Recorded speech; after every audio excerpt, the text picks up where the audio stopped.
President Biden is set to announce new vaccine requirements for federal workers.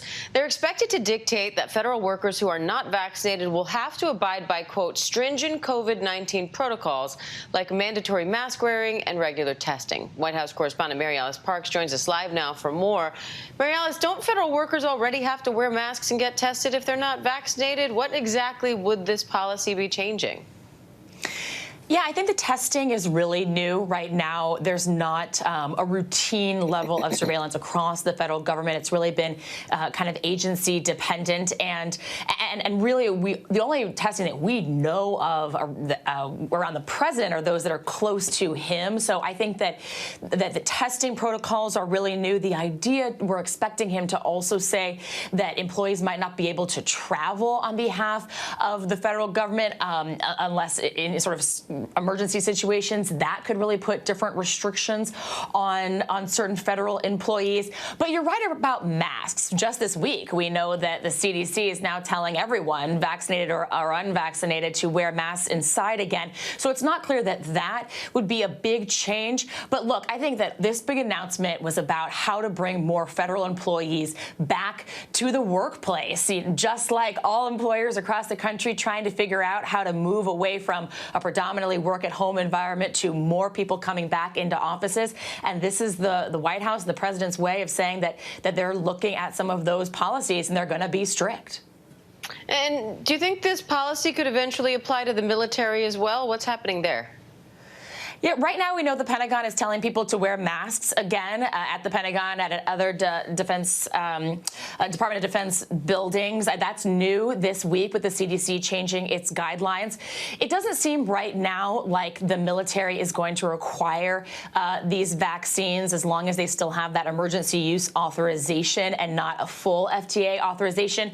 But remember, the relationship between kind of the federal government as employer and the military as employee, members of the military as the employees, is just really different, especially with health care. I say that because already the military can require other vaccines. They do regularly require other vaccines, health protocols. The members of the military get their health care from their employer, from the military. So I think that the White House is very aware that when they make that decision, if they make that decision to fully mandate a COVID-19 vaccine for members of the military, it's a really different proposition, which carries different weight. And I think that will probably happen down the road, but it looks like not right now.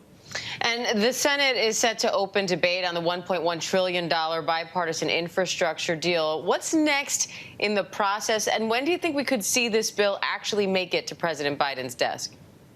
Yeah, what's next is we should all get to see the language of this actual bill. We haven't seen a complete piece of legislation yet, still a lot of piecemeal drafts. I think that the House side is really anxious to see the actual text. And we know that Speaker Nancy Pelosi has said just as late as this week, she has said she does not interested in bringing up this bipartisan infrastructure bill to the House floor for a vote until the Senate also passes a budget reconciliation bill. It's fancy language for Democrats passing another bill on their own with a bunch of other Democrat priorities packed in. So that right now is the big hurdle for Democrats, how they walk this very fine line between getting this bipartisan infrastructure package through the Senate, knowing that the House might not be interested in bringing it up for a vote yet. And Mary Alice, we're also learning the House could vote to extend the moratorium on evictions before they leave for a 6-week recess. So what can you tell us about that? Yeah, this is interesting and pretty late breaking. During COVID, during the pandemic, the federal government put in place these eviction moratoriums so that renters couldn't be evicted. Often they had to show that there was a reason they couldn't pay their rent. But those were set to expire first the end of June. Then we saw the president and the White House extend that until the end of July. Well, that means the clock is ticking. They're going to expire in just tomorrow.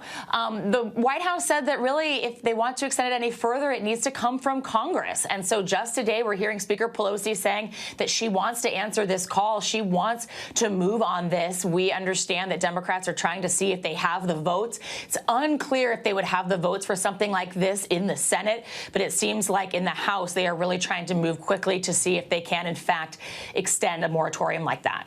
All right, White House correspondent Mary Alice Parks, we appreciate it. Thank you.